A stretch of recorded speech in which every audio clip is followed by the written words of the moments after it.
when Ralph and I first met, we were traveling. I had a little a pickup truck with a bare bones camper on the back, and we didn't have 2 cents to rub together, but we were having so much fun we didn't know we were broke.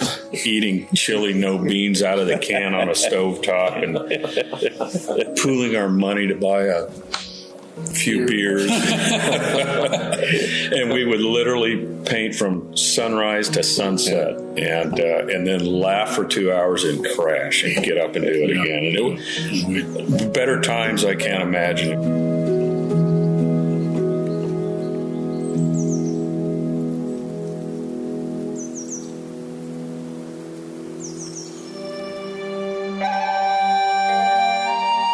This is The Artful Painter, art lessons for artists, collectors, and people who love art. The Artful Painter has reached a new milestone. This is episode number 50. Now, the first episode was published a little over 2 years ago, September of 2018, and it featured artist Ralph Oberg. The idea to do this show began a few months before then, in March of 2018. That's when I attended a week-long event sponsored by the Booth Museum in Cartersville, Georgia, and the Plein Air Painters of America, otherwise known as Pop-Up.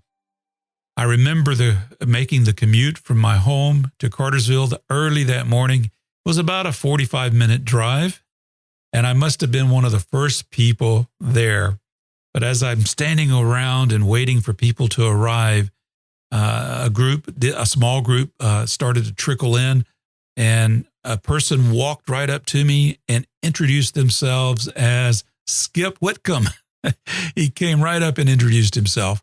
He was so friendly and he was so approachable, and I was really impressed with that. And that right there, his approachableness and friendliness set the tone for the entire event. And indeed, each Papa artist was just as gracious and just as approachable. Each student who attended the Papa event could choose 2 artists of the 6 that were there to take a workshop from. Talk about a tough decision, because each one would have been just a fantastic experience to learn from. In the end, I chose Matt Smith and Ralph Oberg. But the good news is I was able to get to know the other artists. I attended lectures by Lynn Schmiel, Skip Whitcomb, Dan Young, and Jill Carver. I was able to enjoy lunch with some of them. I was able to get to know them when we went on field trips to actually paint outdoors. It was a fantastic week of activity. It was truly transformative to me. But again, I wish I could have taken workshops from all of them. But it was from that event I started thinking about, you know what, I want to record and preserve these lessons, these experiences in a podcast of my own. There were many other podcasts that were being produced at the time, and each one brings their own point of view, which is okay. But I felt like there was something I wanted to say. I was beginning to learn how to paint, and I was learning from these amazing people like Matt Smith and Ralph Oberg and Skip Whitcomb and Dan Young and many others. So this was the reason why I started this podcast. Well, here we are, episode number 50. I admit I'm not super prolific. That's averaging about 2 episodes a month. Some podcasts put them out much more quickly, but this is my pace and I'm comfortable with it. And it gives me an opportunity to put a little more time and care into the production of this podcast. So for this 50th edition, I was thinking, what can I do? Is there anything special that I can do to celebrate this milestone? Well, the other night I sat down and I saw that Gabor Svagrik had released a video called 4 Directions, Common Paths. And it was a delightful video. He accompanied Matt Smith and Ralph Oberg, Skip Whitcomb, and Dan Young when they went outdoor painting in the Sonoran Desert. And he recorded a conversation that they had while sitting at Matt Smith's table in his house. And it was a great conversation. It was very inspiring. And I remember after watching it, I thought, you know what? I would love to present that conversation, the audio portion, because it was mostly conversation, so it wasn't really dependent on video. Thought this would be great. It would be getting back to my roots, because these are the people that had the greatest influence on my education. So I wanted to share that. So I thought, well, let me go out on a limb. I'm going to ask Gabor if he would let me do that. So I sent him an email and asked him, you know what? I would love to be able to present the audio portion of that conversation in your video. Well, the response was nearly instantaneous. Gabor wrote back and said, yes. So I was excited. So I was really happy that Gabor was willing to do that. So today in this episode, Gabor and I sit down and we talk together about his experience recording this amazing conversation between these four artists whose friendship has been in existence and strong for the last 30 years. Now, this film is also in connection with an exhibit that's being held at the Steamboat Art Museum I believe that's in Steamboat Springs, Colorado. It started back in December 4th, I think. December 4th was the opening, and the show runs through April 10 of 2021. And that exhibit shows 25 works from each of these artists. So I think you're going to enjoy this conversation very, very much. It's exciting to reach episode number 50, and I'm grateful to Gabor Svagrik for joining me on this show and also allowing me to present this conversation. So here's what you can expect. In the next segment, you'll hear Gabor and I talk about the video that he shot. Then we'll listen to that conversation between Ralph Oberg, Matt Smith, Skip Whitcomb, and Dan Young. And then Gabor and I will return and talk a little bit more, and then we'll close out the show. So it's a little bit different from previous episodes, but you know what? It's always good to shake things up. That's how we learn, right? We want to get out of our mold, want to get out of the habits that we develop so that we can explore new things. So it doesn't hurt to shake things up every once in a while. But I think you're going to enjoy very much this conversation. My name is Carl Olson, and this is The Artful Painter.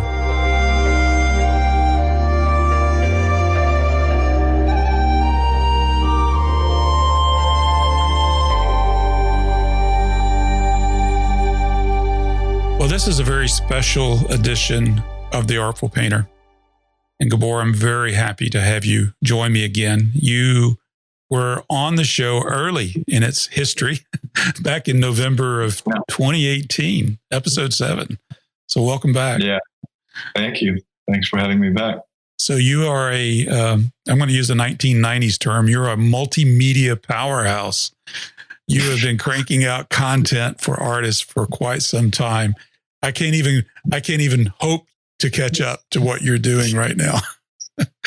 Well, it's enjoy what you do, I guess. It's always that's exactly. Yeah. Well, a content producer's job is never done. So, and we have stories. We have stories to preserve, and that's one of the reasons I wanted to have you back on the show to talk about a very special film that you produced, which I watched it the other night, and it just blew me away. It was a real treat to see, and you had a part in doing that. So this was a video that you produced, 4 Directions, Common Paths, featuring Ralph Oberg, Matt Smith, Skip Whitcomb, and Dan Young. What a combination that was. How did that come about, Gabor? Well, Matt told me that these guys are coming down to paint.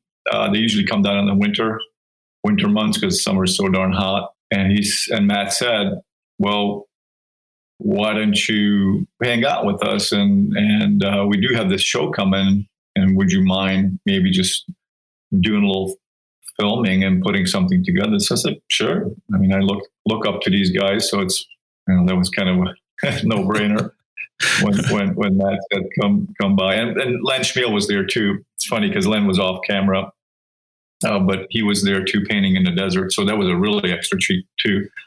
I think they were there for like almost a week.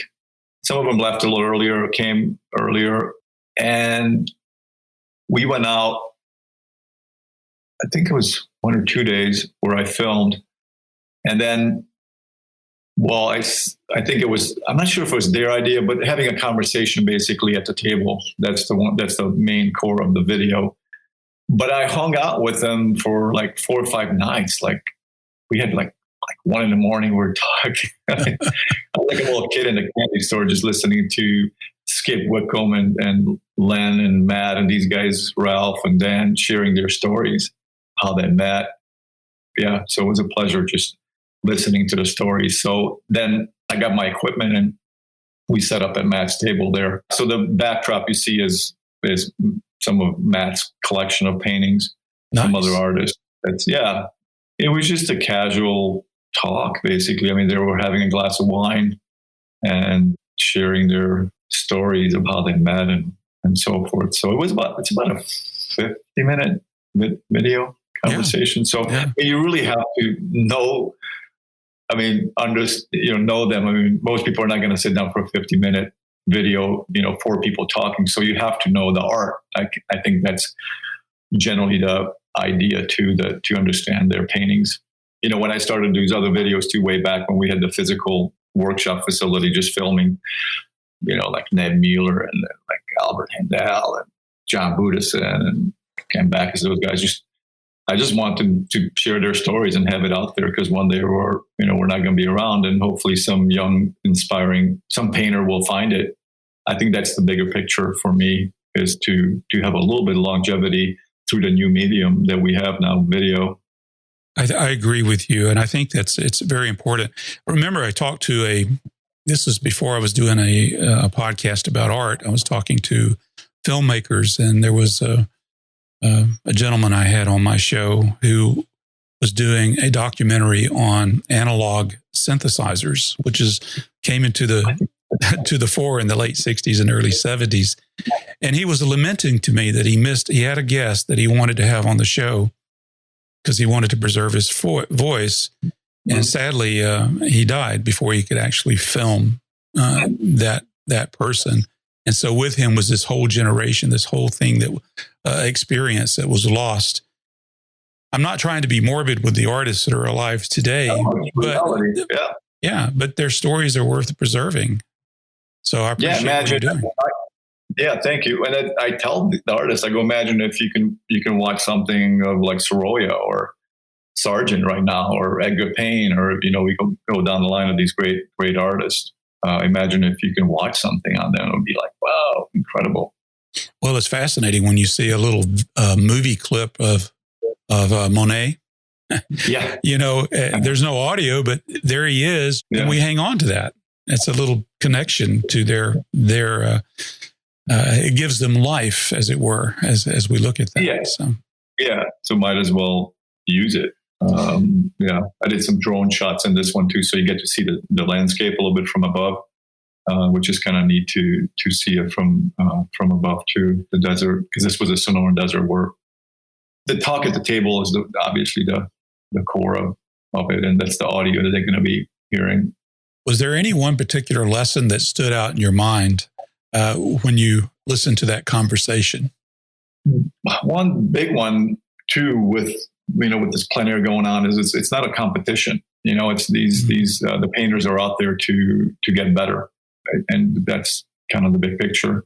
You're not competing against anyone except against yourself. So if there's any painters that are in their journey, they're just beginning their journey, and you hear all these noises now on the internet. That's one thing. And, these painters have been painting for 30, 40 years plus, and it hasn't changed. Yeah, it's almost like the whole term plein air painting. It sounds like it was just invented in the last few years. like I've been doing webinars on go to webinar for years, and nobody said go to webinar. No. Same thing is outdoor painting. It's outdoor painting from life. People didn't say, oh, painting from life, outdoor painting. But plein air, it sounds, cool. It was good in my early education, because I was a complete novice at a lot of this at that time. And interestingly enough, it was these four, I had the privilege of being at an event where all of them were there and got to have these conversations and listen to their views about it. And I think it really shaped how I feel a lot about art. I'm not knocking people who go out and do the competitions, but that's not me. See, that's not what I want to do. I like the idea that plein air painting is a means to an end artistically. And that came through loud and clear in your documentary. Yeah, thank you. And I mean, it kind of breaks down, I think a lot of things in life, they kind of break down to several camps sometimes. So there's people that look at it this way, the other ones look at it that way. I don't know. Let time sort it out which one is more correct. But somebody that's been doing it for that long, and they're still at the same path and they're doing fine, I would think I got to listen to someone that's been at it for that long. I think what comes out of doing an interview like what you did, a documentary or a mini documentary like you did, is you find there's a story beneath the story.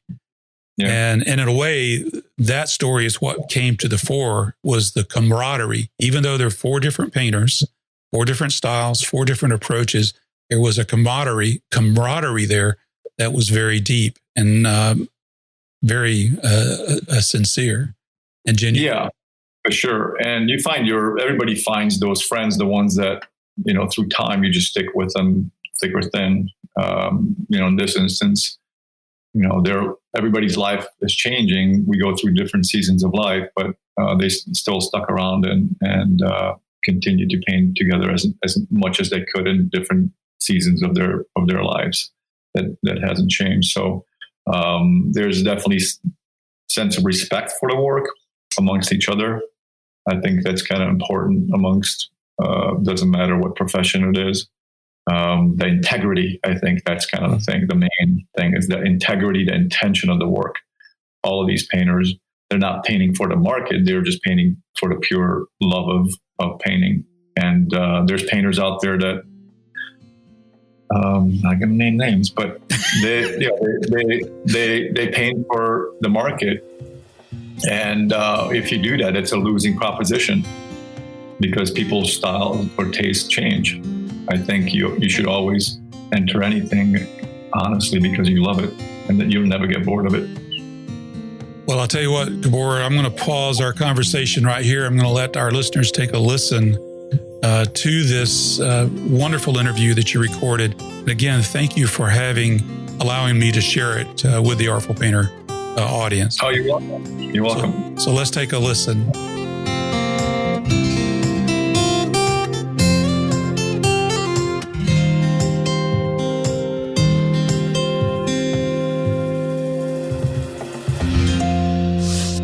Well, we're excited to have this 4-man show I've been invited to do at the Steamboat Art Museum, thanks to Betsy and the crew there. And we're calling it 4 Directions, Different Paths, because we have known each other for 30 years or so, plus or minus, and painted together for years and had a great learning experience, sharing our lives and a chance to kind of do a retrospective plus some new work show with them is a real honor. And I'm really excited to be with these guys. And by the way, I'm Ralph. I'm Skip. I'm Matt Smith. I would be Dan. And so this show has been coming for how many years now? Basically 32 at least. So you guys we were just invited by Betsy, I think last winter or last summer, and I think we were all very happy to accept because none of us wanted to do it by ourselves. Because a one-man show in this wonderful museum as Lynn and Jim Morgan and Clyde would all say, it's a big job, and that's a big, beautiful museum. It requires a lot of work to put together, and so we figured, heck, the 4 of us, we could do it a lot easier. So and it'll be more interesting and varied. So. And it sort of puts a highlight on the fact that there's not a competitive atmosphere between us. Like Ralph said, we've known one another for 30 plus years, and we've supported each other, we've helped each other, and we've grown, I believe, collectively because of it. Absolutely. And, without a doubt. And my life as an artist, these are the best moments when we spend a week together, we paint outside hard all day, we come back, enjoy dinner and a glass of wine, and solve the problems of the art world over conversation and friendship, and that's a big part of it. Yeah, and you want to do it with people you not only respect, but you like as friends. And these are, in my world, as good as it gets as far as those two things go. It's about the camaraderie and the learning that we get and the friendship. It's just those that see this as a competition are looking at it from the wrong angle. That is so true. Oh, yeah. We just love being together because we're always learning from each other, and God knows I wouldn't be where I was today if it wasn't for you guys. No, I feel the same Back way. at you. Well, and it goes, all the way around. And this was a unique opportunity to celebrate The connection. those connections and the fun part of what we do. Yeah. It's all hard work, but It needs to be when fun. you have fellow travelers that we see most in a very similar way, and we can relax and go on our painting trips and really get out there and harvest some good work. Well, and Hopefully. highs and lows we go through together. Yeah, We all deal with the same battles. We deal with the same issues. So it's fun to have people that you can talk to that understand your world and have an appreciation on a different level. And they're people you enjoy being around, and that is huge. Right. And as our show hopefully will illustrate, is the excitement of seeing how these guys see the same thing that I see in a different way. Oh, yeah. And Well, paint it in a different way, and I go, wow, how did you come up with that? yeah. Yeah. And invariably, you look at their on-the-spot work and say, well, wish I'd thought about it that way. That was a good idea. That's what I was thinking. Much better idea than I had. You win. And this week we're down in my neck of the woods in the Sonoran Desert, so it gives us a chance to, when we get together, to visit different areas and see what, for instance, in this case, my home ground, or Skip's, or if we go up to Steamboat or Silt or Montreux, to see their country and what they've painted and come up with in those areas over the years. So that kind of variety is really exciting. You got 3 mountain painters down here in the desert. We're all kind of floundering watching Matt do his. But they're doing a great job, and it opens my eyes to a new way to consider and think about the desert and how to approach it and It's how to great be process back. that information. It's been 5 years since I've been down here painting, and it's a challenge, but it's also exciting. It's Great Oh, to it have is. you guys. It's It really is. stimulating to hang out with your peers and have fun and talk about this stuff and they always complain say, about play with somebody better than you, so raise your game. Yeah, right. Here we go, Yeah, man. right. This guy's These guys, got my game all the every way time. around. How did you guys meet? Maybe you can kind of share a story or two. Well, I met Ralph in 1984. We spent a week with an alleged workshop with Bob Kuhn, the great wildlife painter, and it was, as it turns out, it was an excuse to get a bunch of painters together. but it was a who's who of who's coming up in the world at that time. Well, it was, but we didn't realize that. No, I mean, no. Bob was the bait, No. and it was just. He didn't really know he was doing a workshop. He had no idea that's what he was doing. George North Yeah. pulled a fast one out. Yeah, he was just chumming the water, but it brought a wonderful group of painters and sculptors together. And I was so lucky because I had called to get on the list because it was already full, and I had just gone on a cruise to Mexico with my wife at the time, and we got home, and I got a message that that somebody had canceled, and I had to get on the plane the next day to Jackson to make it. And because this was the first experience I had at a professional level with any other artists, and I was kind of coming out of the woodwork right about then. And, well, that was our bad luck. And I'm sure that's true, but it was my good luck, and it started my learning process at the ripe age of 34. Shortly after that, a couple of years later, 2 or 3 years later, I met Dan, and then I met Matt. Yeah. I mean, I met you first, and then Matt. Of course, Matt's reputation had preceded him. Yeah, so you knew what you were in for. Yeah, I did. A troubled reputation. I ducked and dodged that one for a long time. Yeah. Ralph and I met in a Wayne Wolf workshop. That seems to be a common theme in 1987. And I met Dan at a show I had in Denver in 1990, I believe it was, through Lorenzo Chavez. Yeah, right. Mm-hmm. And so it's just a world of artists meeting artists through other artists and painting opportunities, and that's generally where you bond. And it took, because I've met a lot of other people that I have not maintained a friendship or a close relationship with in terms of gatherings like this and painting, but we all, we think alike, and we, to a degree, and we're interested in the same things, and so we get together and just Skip was the only one that was really educated. He came out of Art Center, and we were all just sort of, Matt finished university in Arizona. College, Institute of Art. Yeah. I had zero education. It shows. Yeah, I know.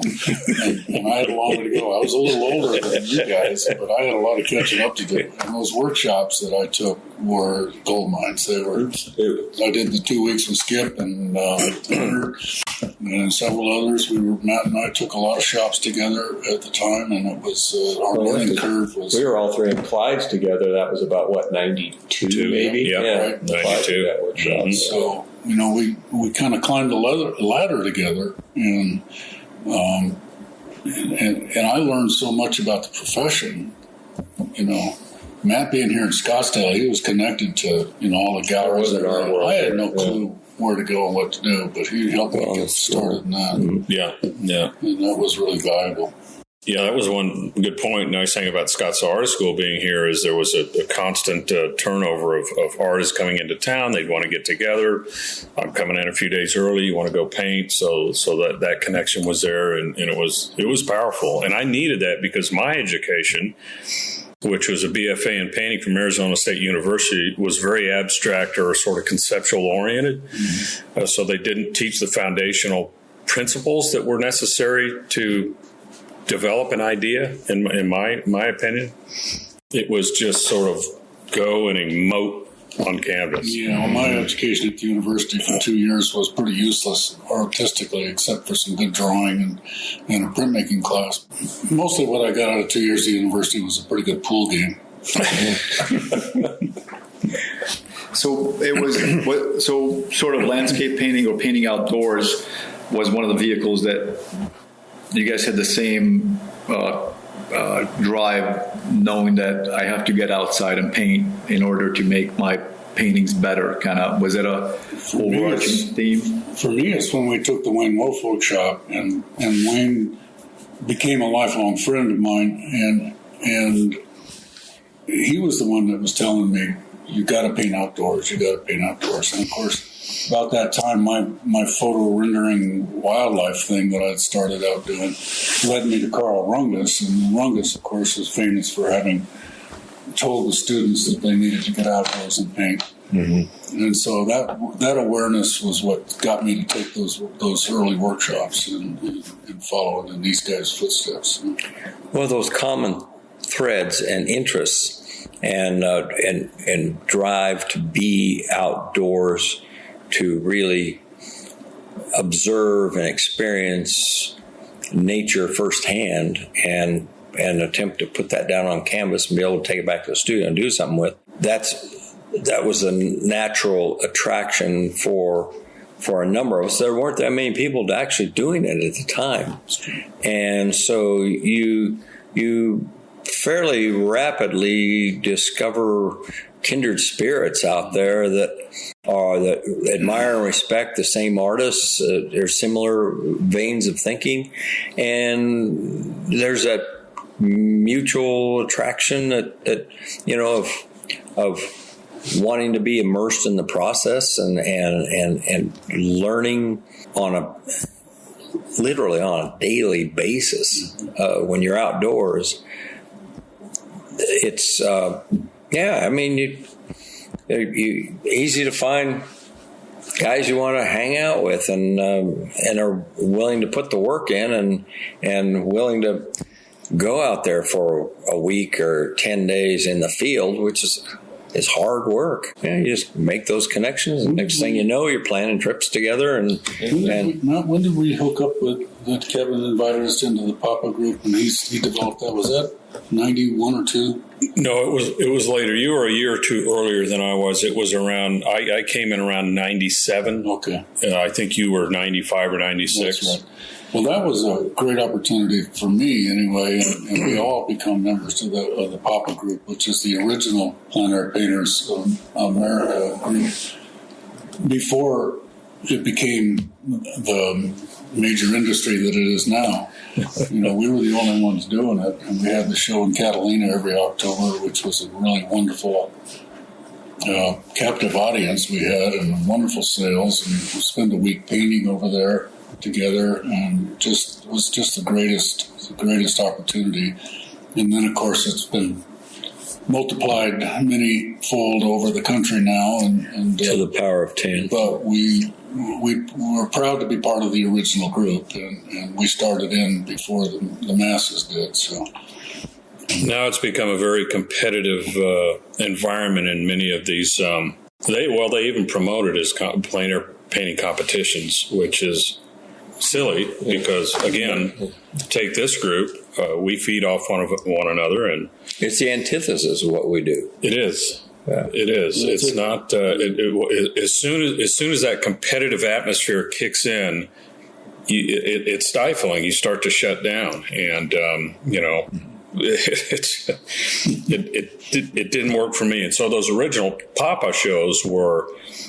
We'd all just work together. We'd get in a van together and go out to a painting location and eat lunch when we all were done with our first painting, and then hit it again, and then do a third, and spend time like this together, discussing art, and what we're doing, and where we're going, and what we're thinking, and it helps all of us, I think. Yeah, the discussing art is definitely a big part of it. Most of us spend 85% of our time fighting our own battles in our own world. Sure. So we can get together with, like you said, the kindred spirits and talk shop. It's huge for what we do. You need that support. There's a lot of energy there. I mean, just with the four of us, it's hugely energizing to get together, and whether it's a 3-day trip in the 3 days in the field, or whether it's a week in the field or longer. I mean, major expeditions. Or even a group workshop like we did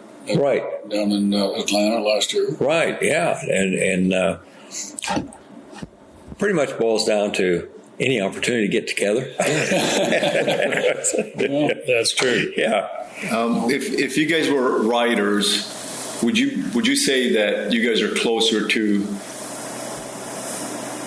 more poetry than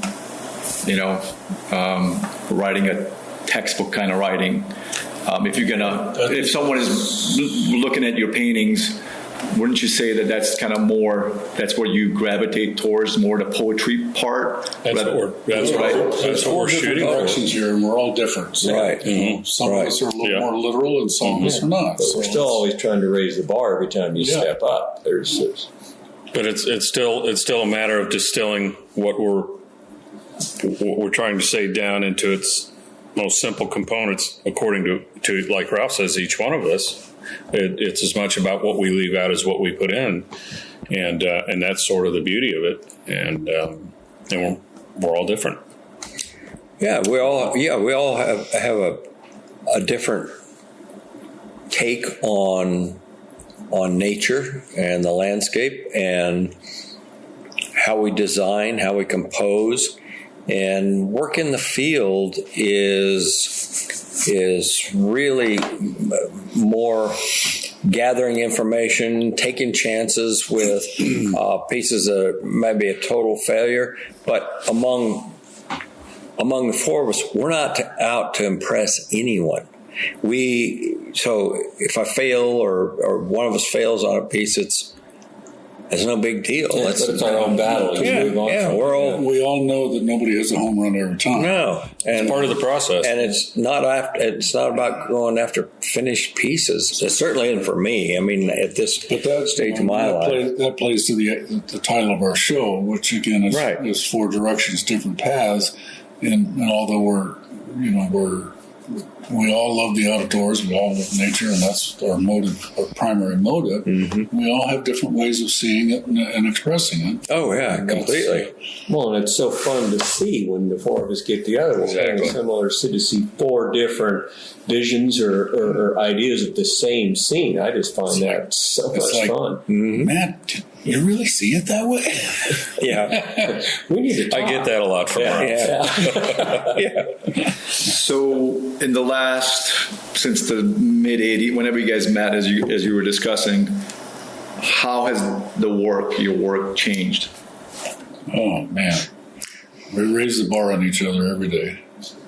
I would like to think in my work there's a little more finesse, more finish, more understanding of the foundational principles that support what I'm trying to say. And that's what I'm trying to establish early on in my work when I'm developing a painting, and make sure that structure's there throughout the process. And it just at what point does subject give way to craft, give way to my personal take on the two, and hopefully there's this sinuous movement between all of them, and until it's just woven together into something that's better than it was. I'm asked all the time, what is your goal? What are you trying to do or say with your work right now? And my main goal is just to get better, improvement, even if it's incremental. Better is better, and that's what I'm shooting And for. your idea of better changes too. That's true. Yeah, and that's what I'm sort of in the same boat. Me personally, I'm trying to get further and further away from painting pretty pictures. When I first started, I went out there, saw it, wanted to copy it. Mm-hmm. That's been an ongoing struggle for me. I'm trying to get further and further and further away from that instead of trying to copy it. That's just my launching pad. How do I take that and simplify it down to what I have to say? And that's a challenge. That's why your work is unique to you. Absolutely. And you can't, there's so many derivative painters out there right now that are trying to imitate someone else, but if it's truly you, there's that sort of DNA in there that can't be copied, and that's what I see when I look at your work. And that's what you hope for, at least I do. Yeah, sure. It's an evolutionary process, and there's nothing about it, as far as the four of us sitting here and our very good friend Len Schmiel sitting off camera. It's not static. It's always going to be in a state of flux, and the more you learn, the more you want to know.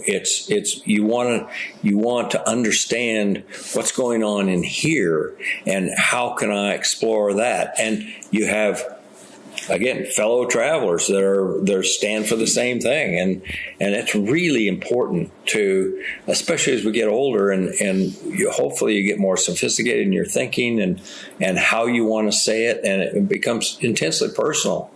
And it's also extremely important to have a support crew around you that you can say, hey, it's having a bad week, or I'm really frustrated with this, or with that gallery, or but you're among friends, and there are no pretenses. You don't have to impress anyone.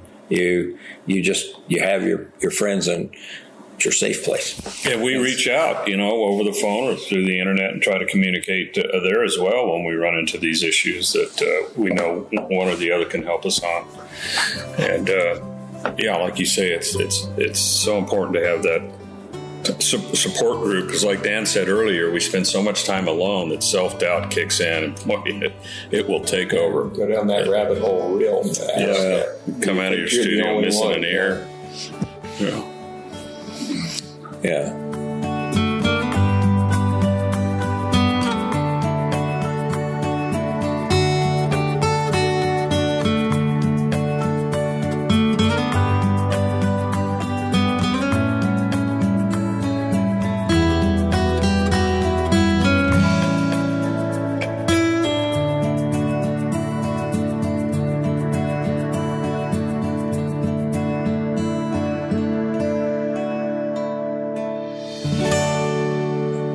We all can draw and could draw early on, but in my case, I started out as a photo renderer. I was a detail freak, and I still am to some extent, but that's my process of learning to paint and trying to deal with the simpler and bigger imagery. We've done our best to beat that out of you, Ralph. You guys have worked at it really, really well, and I'm thank God for that, because it's been a long, hard haul to unlearn stuff that I thought I knew when I started. And because I didn't have any kind of professional education to begin with, or a good university education, so I was just practicing my mistakes with my photographs. And it took me a long haul, and I'm still struggling with it to say more with less. And well, the point is, you wanted to be there. You wanted to go there, and you needed support. Yeah, and I mean, we all need that support. It's a oven by itself, it's a very lonely profession, and you have to be comfortable with yourself when you're in the studio. It's not a team sport. It's not a social activity. It's intensely personal. And my love of the wildlife subject matter, of course, forced me to do a lot of work that was much more descriptive and much more right, detailed. Yeah. But the landscape work has given me the experience of being able to learn to see more simply and paint more broadly, which improves the subject matter work hugely. So. Oh, right. But your figure paintings of wildlife subjects were still painterly. I mean, that's one of the hardest things because I did it outdoors. Oh yeah, that was a big turning point for you. That was caused the shift. Correct, and that falls back on what you were talking about abbreviating and editing and getting down to the basis of it. So, and that's much more difficult to do than photo rendering. Oh, way more. Yeah. That's what was that? I used to be proud of the fact that I was a self-taught artist until I realized I had an ignorant teacher. Right. Yeah. And then you met us. Yeah. And I met you, and I went, "Oh, there's a lot of ignorance around here. There's a lot of guidance needed." Apparently, it's a down button on the elevator. So you guys going to paint in Colorado too? Right now you guys are in Arizona, obviously, but is that part of the plan? That is part of the plan. Yeah. Skip couldn't make it this fall, but Matt and Dan came down to my neighborhood in Montrose, and we did some good fall color work. And we've done that many times, and Skip has made many of those trips too. And then we're planning on getting up Steamboat and somewhere else for the show, because we want some fresh work for the show. It's not just old paintings; it's going to be some new paintings too. So. That's great. So that's the question. So in this show, you're going to have it's a sort of a retrospect and current work. Is that sort of the collector? So if the collector is wondering, what am I looking at? What expanse of time here? It'll be different with each of us, mainly because I'm the youngest one here. These guys are pretty old, so my span of time is much more narrow. No, we'll pull works back based on individual preference from various collectors or collections, and and display that along with some of our new work. So And one of the it'll be a things variety. I'm really excited about is we're also going to have some of our fieldwork keeper pieces. I think we all have Right. some of those pieces that are in our personal collection that, it'll be wonderful for the public to be able to see some of those pieces that I don't ever plan to put out. And well, it's my retirement plan. My daughter probably will have them on eBay when that puts me 6 foot under. But I'm excited to see those pieces that Matt has that he's held on to. Some of these, I'm sure, are 20 years old. They're just pieces that you have that special connection with. And the other fun part, some of those will be from mutual trips. That's right. That Right. we've been on together. That we, that we're Or sometimes it's 2 of us on Right. a trip, or 3 of us. Is not necessarily confined to all 4 of us, although there will be those. But yeah, it's just those connections, again, represented in the pieces, the on-the-spot piece or field pieces that we did when we were on a trip and have hung on to. And maybe a few of the more major orchestrations that came out, in the studio as a result of those trips, and just to show a continuity and a kind of a full circle of here's what we're about and what we've done over the past 30 some odd years. This isn't a unique group either. I mean, artists have always flocked together. We've always been, seeking each other out because it's the way we learn, and it's like any group. You like people who understand your language and understand what you think and do.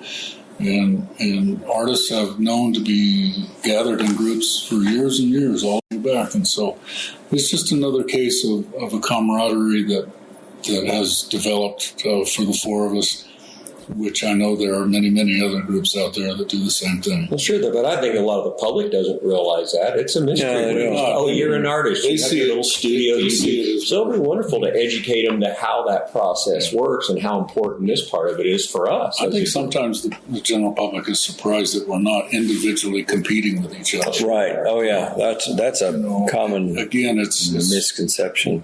none of us feels like we can please all the people all the time.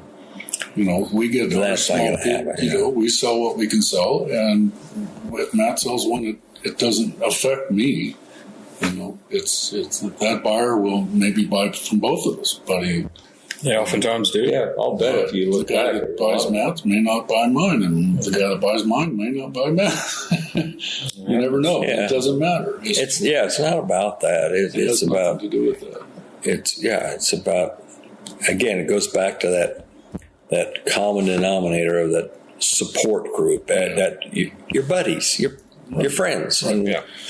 it's share the hugely important in We a share the profession games. like this. So these paintings that you guys are going to get back from collectors, and at the time of this filming, you have not seen some of them for a while now. Is it going to be like seeing old friends again? Oh yeah, Always. Absolutely. yeah. Hopefully they're good It friends. always is. You go, I Yeah. thought that was a lot better painting. We're not going to ask for the enemy paintings back. Yeah, no, I'm excited to see some of my better pieces come back and be seen on the wall together. It'll be a good feeling for me. The trick is chasing some of the works down, because the galleries sell them and we don't sell them. We don't know who they go out to, so we'll have to do a little research on that and which pieces we want. Personally, I'll probably have mostly works over the last 10 years, simply because I favor those pieces. Mm-hmm. Sure. And as a matter of fact, we might be borrowing work back from one another. Exactly. Yeah. We've done. We've traded. collected Yeah. stuff. I have a Ralph Oberg hanging right over here that'll be in the show, and so we don't just admire one another from a friendship standpoint, but professionally to the point where we collect one another's work. Because I have work by every one of these guys. Mm-hmm. Yeah. And As do I. Yeah. and when I sit down in the common areas of my home and relax, I'd much rather look at their work than mine, because I'm not Right. nitpicking. Well, we're very aware of that. So in this digital world, why are paintings still so unique? Because you guys are still using a medium that's been used for It's still the mark of the hand. Same pigment, right? But it's still what makes it so unique, a painting. Mark of the hand, mark of the tool. Exactly. You can develop the information on the these new technology platforms and alter them that way, and just sort of see how a design work. Or if you want to move things around, you can see very quickly, just like if you were to do a sketch or a small painting. But it's new and it's exciting, and it's a great way to develop an idea, as long as that's what you're doing, developing an idea and not using it as a crutch. You can say the same thing about photography over the years. Again, that's why we spend so much time outdoors, is to eliminate as many filters between us and our subject as we can. If it's just this, then we can judge without interruptions and So if we bad influence. If we happen to have, an emotional reaction to what we're looking at, which we need to be able to set up our work and our stuff and go to work. If we go out there and look for a motif, and if it strikes us, that's why we want to paint it. And then the purpose behind that is to try to communicate that to somebody else. And if someone's walking through the gallery or the show and they see that painting, and if we've succeeded, they should have an emotional reaction to the painting. And that's when we know we've done our job. Yeah. I personally enjoy a sense of adventure when I'm out painting. I like to get into areas that are wild and isolated. Yep. I've dragged these guys to a few pretty rough areas this week, but I think ultimately they enjoyed it, because that raises your senses, and hopefully that'll transition into the work. If ultimately that's what I shoot for. I love the fact that outdoor painting and travel sort of go hand in hand.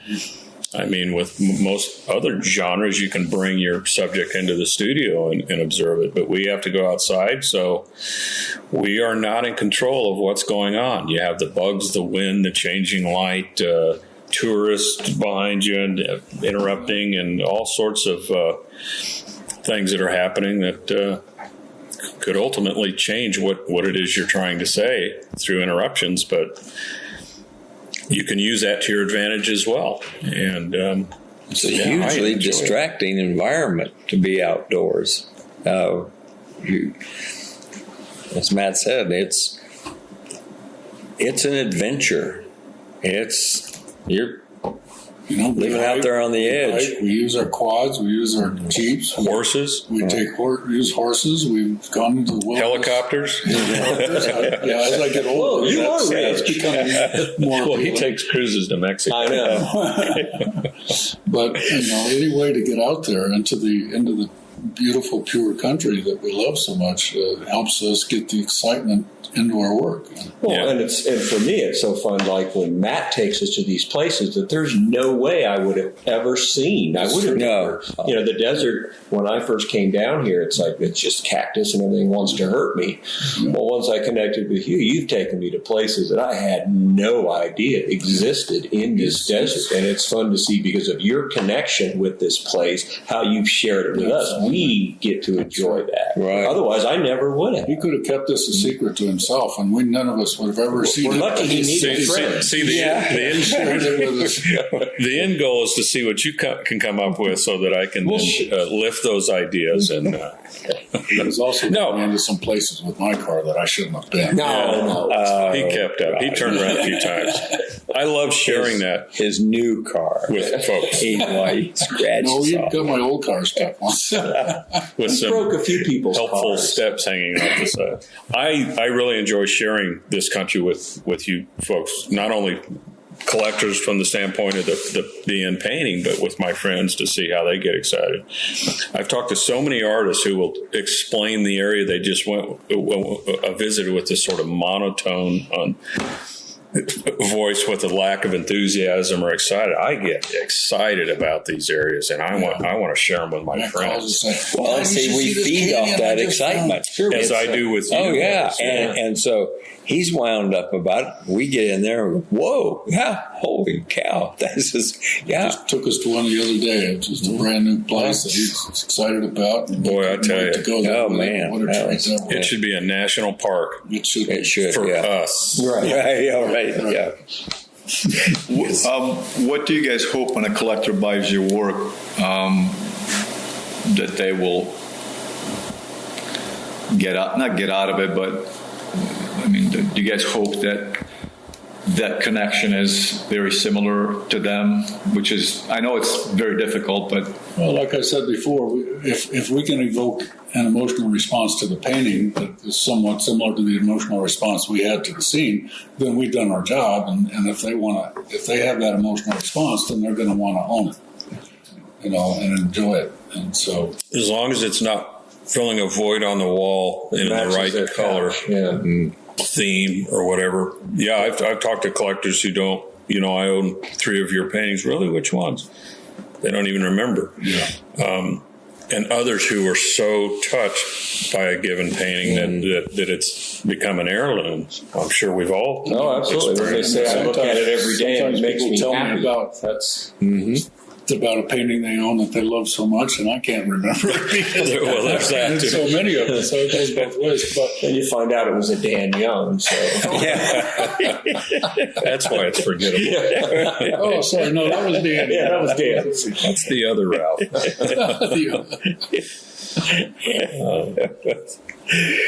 Yeah, And we get to laugh a lot.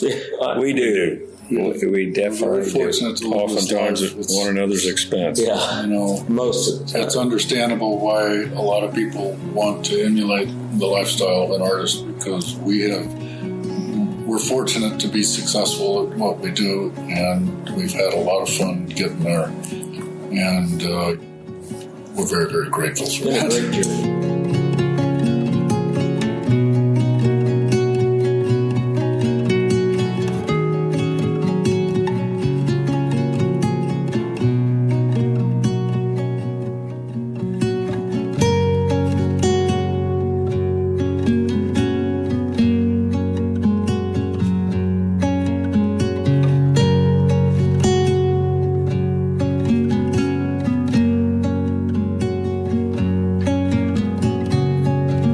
Oh boy, yeah! What a journey, and there's a wonderful old painter that some years ago had said, "What we do is much too serious to take seriously," and we have to be able to laugh at ourselves, but it's serious business, and especially when you're in the studio and you're trying to orchestrate one of these pieces that is this concept that you have, and you want to bring it to full orchestration. Yeah, you have to. It's deadly serious business, but at the same time, it's just a painting, and it's not. The decisions you make aren't going to affect anyone else's life. It's you hope to bring together some elements on this within these 4 edges that will move somebody, hopefully in a similar way that it moved you. But rarely do they understand the reasons that you had for creating this. But you want to have that,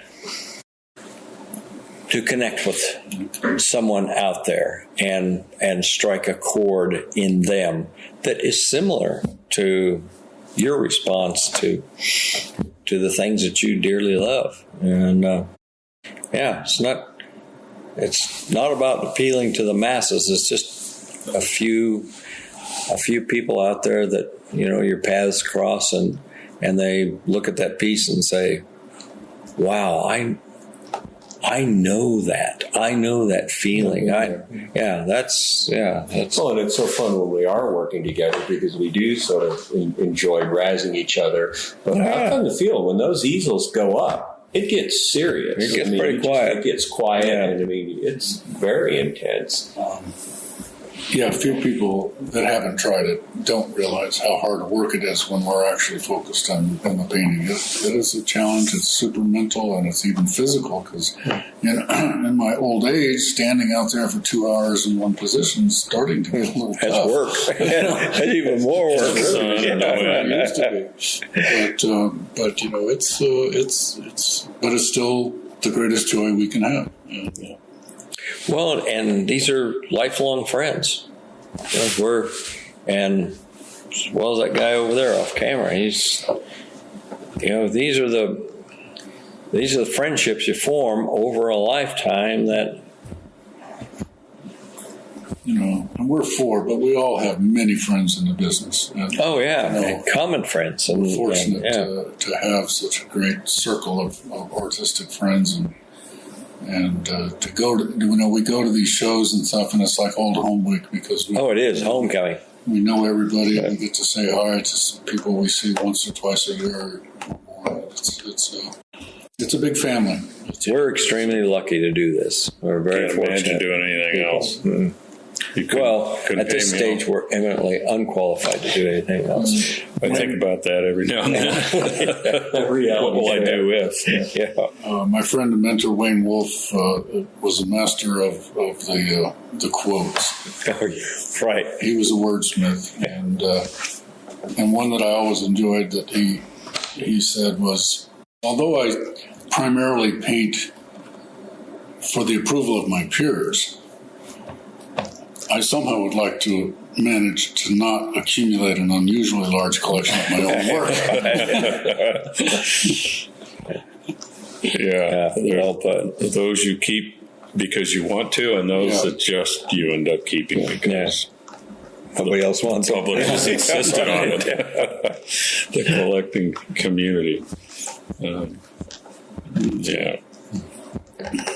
But we all hope to leave a mark after we're gone, and say, look, these things that we observed and that we created are important. They're important thoughts, and I hope someone will enjoy them and they'll make that connection long after I'm gone. So it's what we do.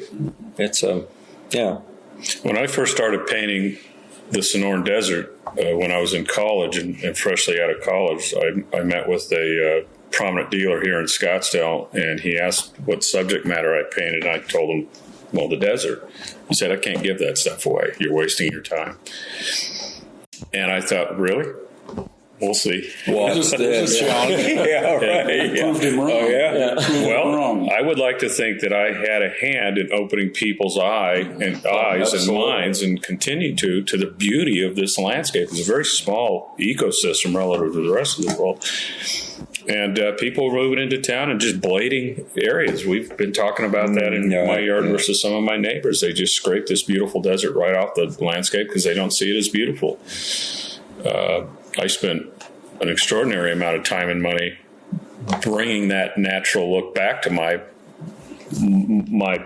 lot because I saw the beauty of it, and I'm trying to share that in my paintings as well, just like Dan does in Colorado. Mm-hmm. Ralph is painting country I don't see in these high, remote, distant peaks, and Skip in your world, and that's all we can do, just start locally and grow out from there. And I think this group is doing it.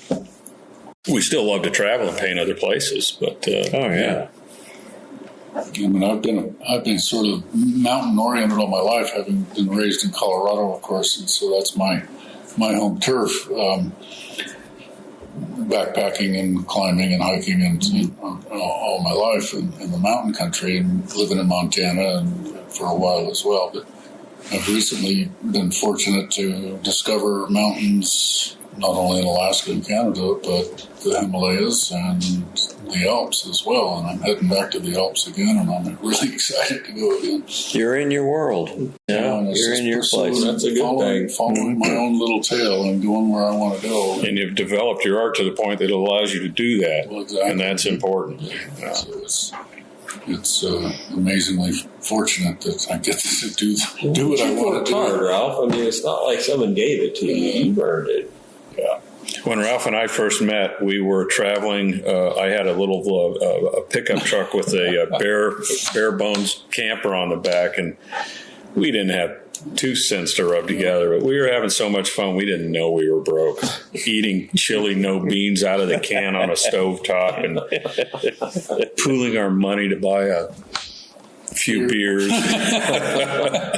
And we would literally paint from sunrise to sunset and then laugh for 2 hours and crash and get up and do it again. And it was better times I can't imagine. It was that a was a start. learning process. We were out there doing those miles of canvas we had to do, Failure was a close friend to me in those years. And it was necessary, and it still is necessary. We still fail, but it's a lot less common than it used to be, hopefully.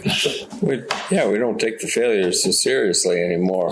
Part of the process. Okay. Part of the process. I was just an hour and a half out of my life. I'd be doing another one. Yeah, you still learn from get out something. there. Absolutely, you do. I tell you learn more from your failures. You walk away thinking, well, I'm not going to do that again, I hope. You go out there and experiment with things, and anytime you're experimenting, Potential's there for failure. It's not about the success or failure. It's about being out there and putting this stuff down and taking chances of pushing, what you're all about, and we all reinforce each other on that. It's a valued friendship. For 2 hours, you're still studying your subject one-on-one, whether you succeed or not. You do that 2,000 times, and you're going to walk away with some information that is very valuable back in the studio in the form of memory. And there's no way to acquire that information. It's all experiential. And that helps. I mean, we all work to some degree with photographic reference. I certainly do. I mean, it's no secret, but I couldn't identify the issues and address them without my time in the field. Absolutely. I need that balance. As a matter of fact, I prefer photographic reference that is maybe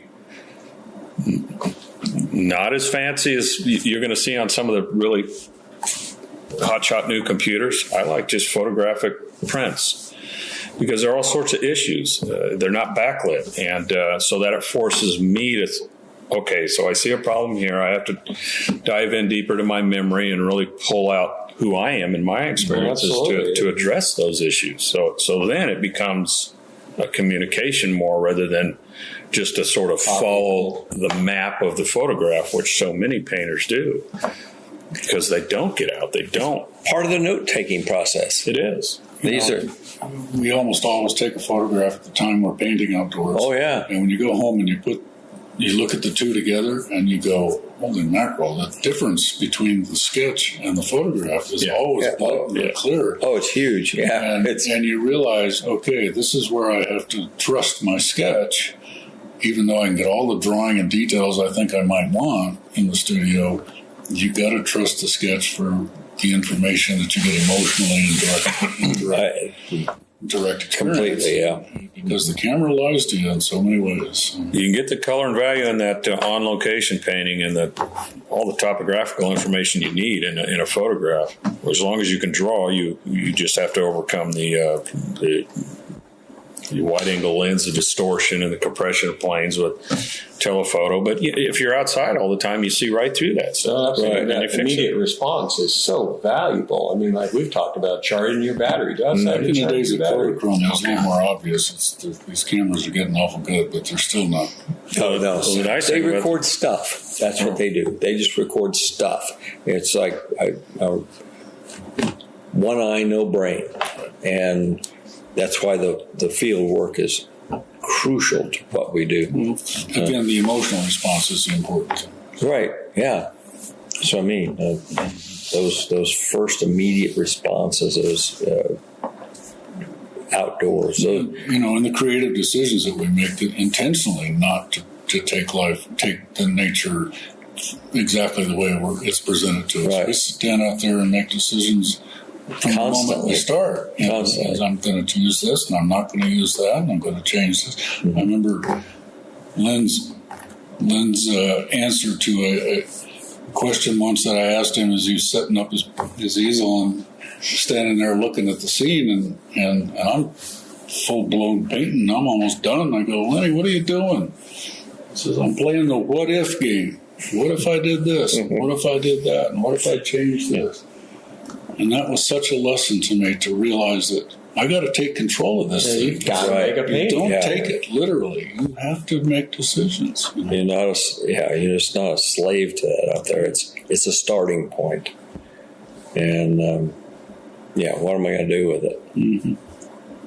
So, If someone could listen to this 100 years from now, maybe just the audio version, maybe video will be so high definition they can't even watch this, but if they can get audio of this, what advice would you guys give to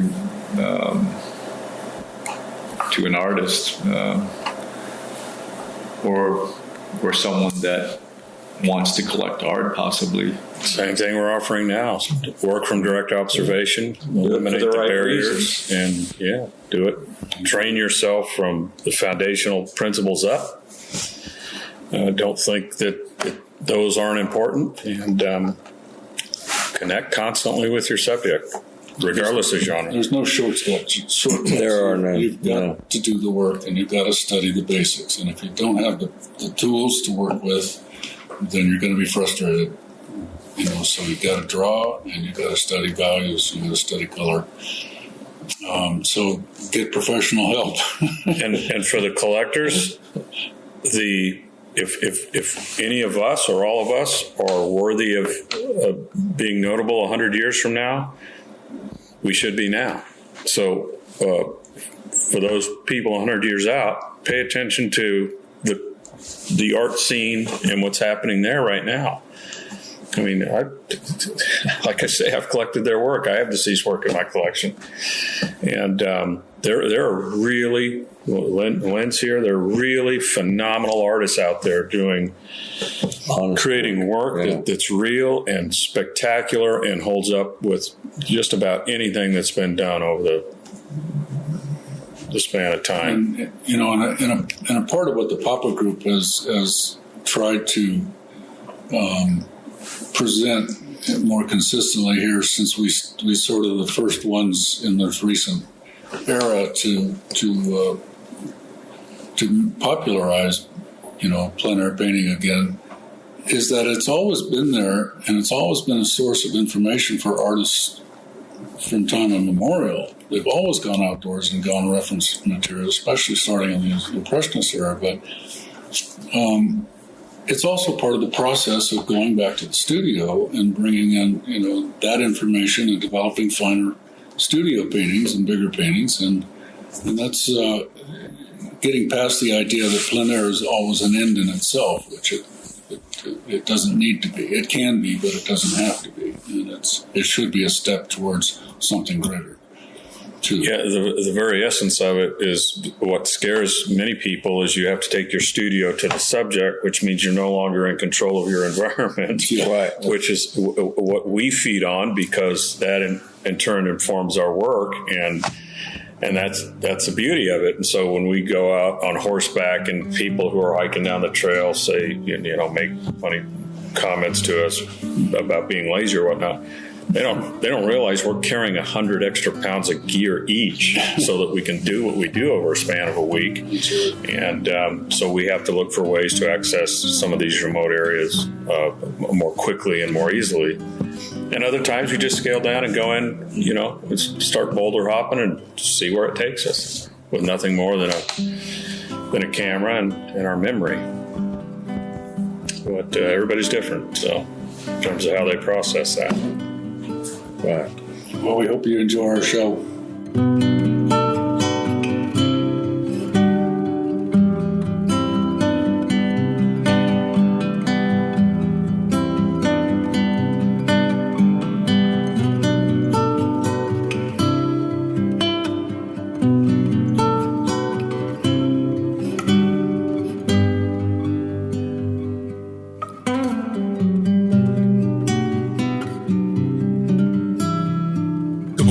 fantastic conversation. Really appreciate you sharing it. And one thing I really liked about it is how you put the emphasis on their conversation. You let them speak in their own words. Because I always want the message to come through, not me. It's not about me, right? It's about that thing. So, and stories is the main thing. I guess my dad, because of my dad, he always told stories like the military stories, because I grew up fishing with him. So, I lived some of those stories, but, he was a house painter. So stories of that. And just, I love to listen. He was a pretty good storyteller. And I always just enjoyed listening to his stories. I guess that's what Sojourn, that's what we're trying to base that on, is stories, because I believe, because, you talk to someone and you can learn about their bio, but try to get that story. There's unique stories, as you said, underneath, behind each artist. So once you get to know them and talk with them, then they'll open up and then hopefully share those stories. That's the thing that generally galleries didn't do. That's the thing that now we have this medium, so I can tell the story. There are stories, it's not one time deal that I talk with this person. I want multiple. I know they have multiple things to share. So is Sojourn primarily the repository of stories, or is it also a place for artists to sell their work? What's the big picture for Sojourn? To sell paintings ultimately. Mm-hmm. Yeah. But in the same time, this was interesting during the COVID situation, is that, like the Prix de West is a good example. I talked to, it was Matt Smith, Matt Lenschmiel, Tom Browning, and Ralph Oberg and Skip Whitcomb. So they all had paintings at the Prix de West. So I said, why don't we I just call you guys, do a call on it and share the story behind these paintings. And then I put that up and I told the director of marketing there a couple of those guys already said there's going to be some video on it. So they linked back to us. Wow. And the Booth Museum is kind of similar too. So it's kind of fun to promote. We have we want to sell paintings, but money's not our main driver for right. Sojourn. It's more about the stories and then hopefully people will gain trust in us and hopefully maybe purchase. I think that's a good approach, because it's not overt selling. Yeah. There's so many books out there about you too can make $100,000 in art. written by people who aren't artists. I know. Yeah, it's a tough one, right? It's so selling a luxury item is always difficult because it's not. But I believe in it because the reason I believe in it, because we love beauty as humans, and exactly. As long as we love beauty, I believe people will buy beautiful things. Well, it's interesting. I just saw something very clever that Dan Young just did. I don't know if you saw this on Facebook. Saw that. Did you see that? That was really good. Yeah. Yeah, he's running his own little informal auction to help someone out. And I thought, wow, what a beautiful way to help somebody. And you know what? It does help his art. That's not his motive, but he did it to help someone. And I thought, wow, see, that's ingenious. Yeah, we did this fundraiser. We did this. This was back in 2000. Don't quote 2006. There was there's an artist in Scottsdale. He's actually an engineer for not GE, but he's a really bright guy. But he was born without basically his arms and legs. That's how he was born. And he was driving. He had this car that was set up. Believe it or not, he was driving. And he got into an accident, and the whole thing wrecked. And so John Burton knew him real well. His name was Scott, and said, Gabor, what can we do to get this vehicle back for him, because it's a very specialized vehicle. And what we did, and this was Bill Reese's. That's where it came from. Is you sell tickets. The tickets are they cost all the same. And I don't know what the ticket was. Don't quote me. Like $100 a ticket, or $200. So it was relatively inexpensive. And then we started calling these really good artists. I'm talking like Clyde. I called Clyde up, Aspavik. Oh, wow. Clyde even gave a piece. And all these great artists, Matt gave a piece, and this, we did it in one. It was a gallery down in Main Street, and we basically raised the money for. So you get the ticket, but you don't know. So you have you don't know what you're gonna get. So you can get like a Clyde Aspavik for $100, right? It's like a box of chocolate. The artists knew what we were doing, and we told them ahead. But again, same concept of these smaller paintings, and these were smaller paintings, but paintings can do a lot of good for can help others for sure that are in need. Well, I think it's exciting that what you and your wife are doing with Sojourn. It's Christine too. Thank you for mentioning her, because it's like Gabor. Yeah, well, I'm up front, but there's no way I can do it without her. And she works super hard at it too. And she loves art, and we got to know the artists personally too. And that's the thing too, is getting to know personally the artists themselves. And that's where I think we want to differentiate ourselves with Sojourn, is that we actually know these folks. We sit at the table, with them, and it's not just another painter, but that's a painter that hopefully will, you can have that painting and give it, to, if your children like it, or give it to a museum, before you pass or something. You want, it's the type of paintings that I believe will have longevity in the art world. That's kind of the idea too. The quality control. There has to be quality control, because there's so much horrible stuff out there. And I believe in the quality, not per se the name always, because there's some good artists that are not as well known. But I totally agree with that. Yeah. Absolutely. I've met some artists out here in Georgia that would fall in that category easily. Mm-hmm. Yeah, absolutely. So, there's not enough honesty out there. People are like, they're buttering everybody up, like, oh, you're so great. Like, well, no, it's not bad. Like, it's not good. Like, it's okay. Yeah, that's a problem with growth of an artist, is being able to self-evaluate. I know my friends and my family are well-meaning when they say something, and then they'll say you're being down on yourself. No. You don't understand. I'm not being negative about this. This is reality, and I'm okay with that, because these are my milestones that I'm reaching and going beyond, and I don't have a problem with that. I'm not being down on myself. It's just I know where I want to be. I've taken a workshop from Matt Smith and Ralph Oberg, and I've seen Lynn Schmill's work, and Dan Young's work, and your work, and Phil Stark, and all these other. I know where I want to be. People don't realize the amount of hours that an artist, to get better, they have spent on their art. Yeah, exactly. And well, I mean, I don't know how it affects you, but producing content does reduce the number of hours I spend making art. Yeah. It's just the way it is. So what do I do? What do I decide? Am I going to keep preserving some of these stories like you're doing? Or do I paint? I think you got to be realistic. Yeah. Like, if you can produce one piece a week, then let it be. Yeah. One piece a month, fine. But that's 12 pieces a year, even 1 month.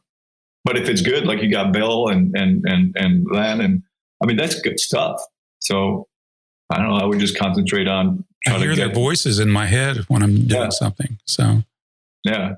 I would have loved to have Bill Reese. Oh my gosh, this guy was so. I would too. I never met him. See, I came late into it. I've got his book. I bought his book. Yeah, his wife. The book is great. The last book that he wrote, it is good. I'm going to try to have Fran Reese on. Oh, nice. Because Fran is like Bill. Fran knows as much about art as most artists. I'm talking the Len Schmiel levels. You can show her a painting, and she'll show you if there's who that artist was influenced by. I mean, she is a treasure trove of information. She is. So that is outstanding. And so that's our interaction with Bill in a way through Fran. Well, I love all that you're doing, Gabor. I don't get to consume a whole lot, but I do consume your information. I like watching your videos, your seminars. your podcast.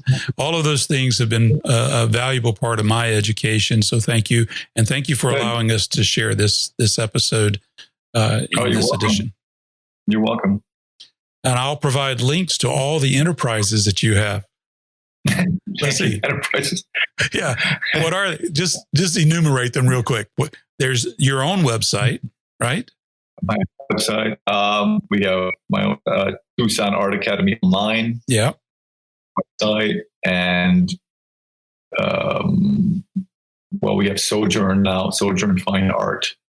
But they're all interrelated. So that's the thing, is I want to make sure that I'm sticking with what I know. Yeah. And what I love. When you can combine those two things, when you love and when you know, that can be powerful. And then you mix it together with this new medium. So I love it. Well, thank you, Gabor. Appreciate this. You're welcome. Yeah. Thanks, Carl.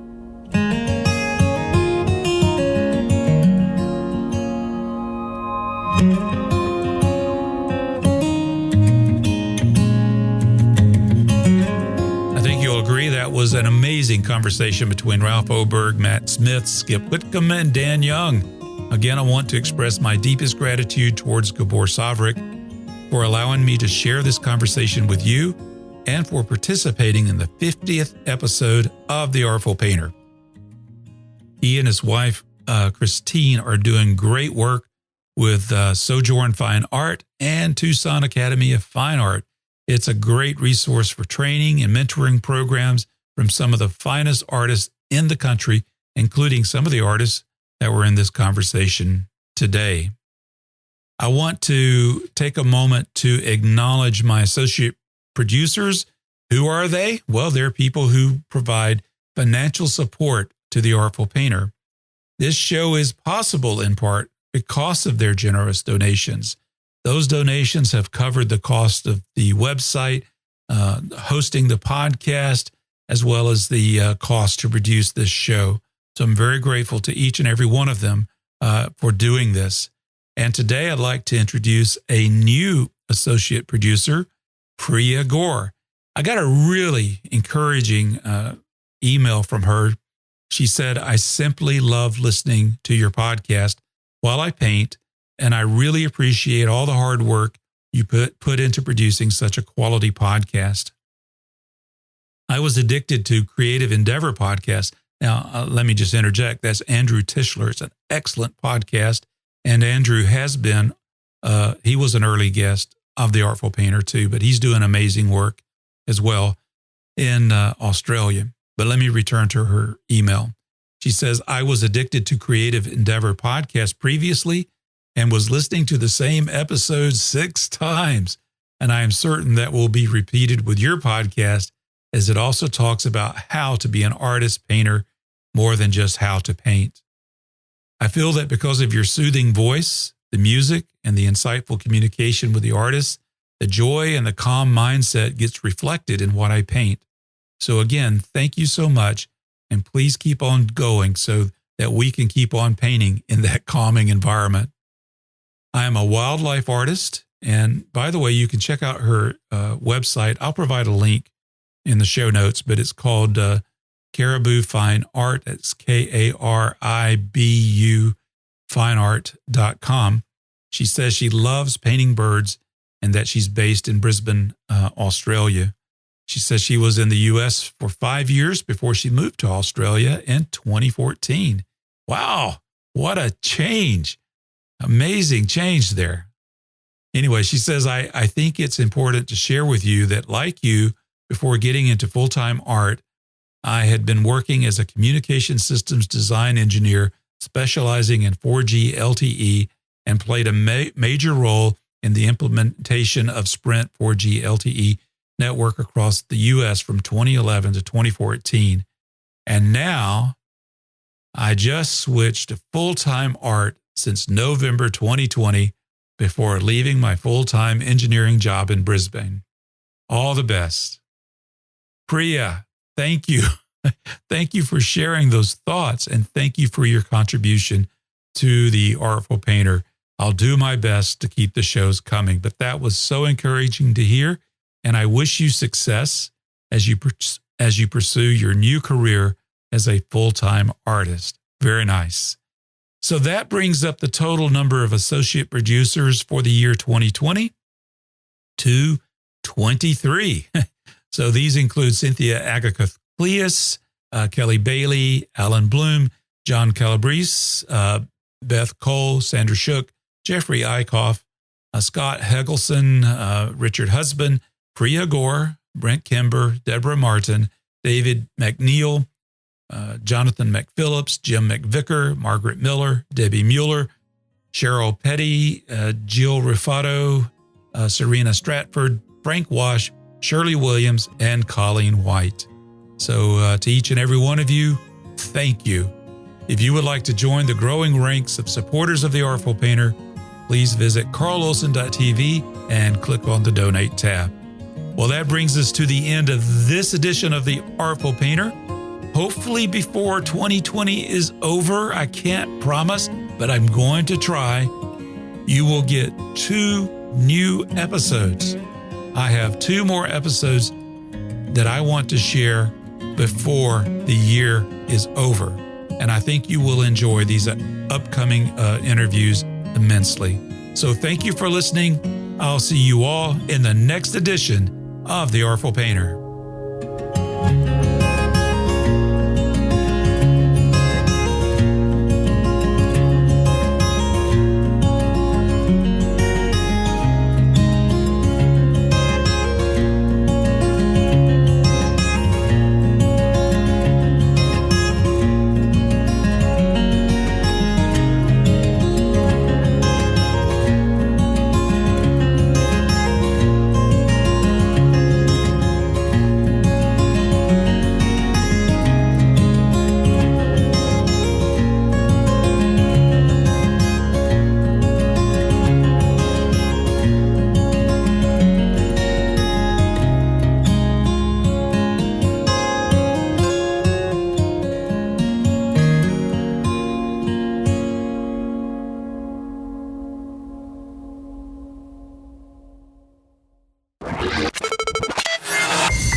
Picture on the TV.